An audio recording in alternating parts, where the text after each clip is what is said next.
বদলি আবেদন শেষ হওয়ার কতদিন পর প্রতিষ্ঠান পরিবর্তন জানালো মাওসি। বেসরকারি স্কুল কলেজে কর্মরত এমপিওভুক্ত শিক্ষকদের বদলি আবেদন আগামী 20 জুলাই থেকে শুরুর পরিকল্পনা করেছে মাধ্যমিক ও উচ্চশিক্ষা অধিদপ্তর মাওসি।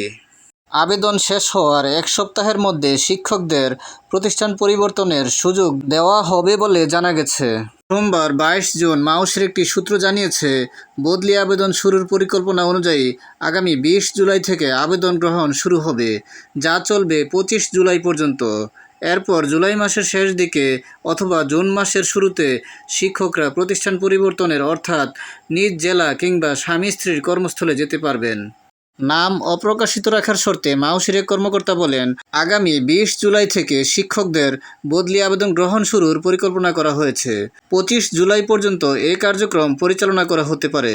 এরপর 3 থেকে 7 দিনের মধ্যে শিক্ষকদের নিজ জেলায় যাওয়ার অর্থাৎ বদলির সুযোগ দেওয়া হতে পারে।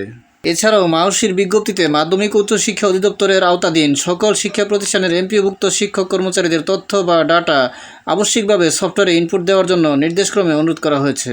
ভিডিওটি ভালো লাগলে লাইক, কমেন্ট ও শেয়ার করে দিবেন এবং চ্যানেলটি সাবস্ক্রাইব করে পাশে থাকার অনুরোধ জানিয়ে সকলের সুস্বাস্থ্য কামনা করে এখানেই শেষ করছি। আসসালামু আলাইকুম।